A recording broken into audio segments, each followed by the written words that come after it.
है। देखिए, मेरी सोच,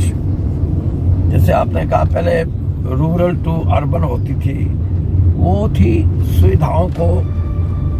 पूर्ण रूप से गांव में उपलब्ध ना होने के कारण शहर में आना, और सुविधा के साथ साथ आर्थिक स्थिति भी मजबूत करना। लेकिन जैसे आपने कहा कि अब उसकी जगह प्राथमिकता नौजवानों के, खासकर मैं हरियाणा के संदर्भ में ये बात कह रहा हूँ कि हरियाणा का जो नौजवान है पिछले अब कुछ सालों से उसकी एक मनोवृत्ति बन गई कि मैं विदेश में जाके कोई ना कोई अपना रोजगार तलाश करूं। और उसका कारण है, और कारण ये है खास कि जो जमीन से जुड़े हुए नौजवान हैं उनको ये लगने लगा कि आबादी बढ़ने से उसकी जो जमीन है उसके पिता के नाम थी, दादा के नाम उससे भी ज़्यादा थी, पिता के नाम भी ठीक ठाक थी ताकि परिवार का गुजारा वो अच्छी तरह कर सकता था। लेकिन अब उसकी हिस्सेदारी इतनी बढ़ गई, एक बाप के 4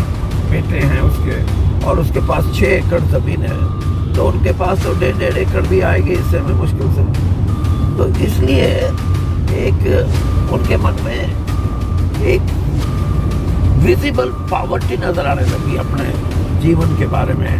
अपने भविष्य के बारे में। वो आज ये महसूस करता है कि मैं अगर इसी तरह खड़ा रहा और मेरे पिता के बाद मुझे 1.5 एकड़ जमीन या 1 एकड़ या 1.25 एकड़ मिलेगी, तो ना तो मैं कुछ कर सकता, करूंगा तो उसका कोई लाभ नहीं तो मैं अपने परिवार को पालन पोषण में अपना पूरा इंसाफ नहीं करूंगा, उनके साथ मेरा पालन पोषण उनका अच्छा नहीं होगा। इसलिए उसने ये मान लिया कि इससे बेहतर ये है कि मैं विदेश में जाऊं और विदेश में जाके मैं अपना कोई रोजगार तलाश करूं, और रोजगार तलाश करने में मैं ये समझूंगा कि मैंने अपने परिवार को ठीक तरह से उसके आर्थिक स्थिति को ठीक करने के लिए ये कदम उठाया है। और बहुत बड़ी संख्या में आज हरियाणा का जो ग्रामीण युवा है वो बहुत बड़ी संख्या में विदेशों में जा रहा है, और गलत तरीके से भी बहुत जा रहे हैं, जिससे कि उनका भविष्य सुरक्षित नहीं। तो मैं ये बात इसलिए कह रहा हूँ कि इस मुद्दे पे बहुत गहन विचार की जरूरत है। जो भी, चाहे राजनीतिक दल हैं, चाहे राजनीतिक नेता हैं, चाहे सामाजिक और अर्थशास्त्री हैं, कि इस समस्या से निपटने के लिए क्या होना चाहिए। मैं ये मानता हूँ कि ऐसे जवान, ऐसे युवा जो जाते हैं उनके लिए पासपोर्ट बनवाना, वीज़ा की सुविधा उपलब्ध कराना, और कोई विदेशी सरकार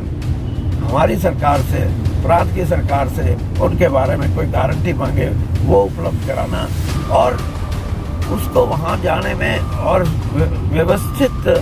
रोजगार प्राप्त करने में कुछ समय लगे तो उसके लिए कोई आर्थिक तौर पे भी उसकी मदद करना। ये कुछ ऐसी चीज़ें हैं, अगर हम इन चीज़ों को सोच के इस समस्या पर विचार करेंगे तो सही तरीके से युवा वहाँ जाएंगे और अपना जो रोज़गार है या अपना जो भी उनका काम है उसको करने में वो अच्छी तरह से संतुष्टि से करेंगे, ताकि वहाँ के समाज को भी उनके प्रति पूरा विश्वास मिले, और वो भी उस समाज का, जहाँ वो गए हैं उस समाज में कोई ना कोई अपना योगदान दे सके।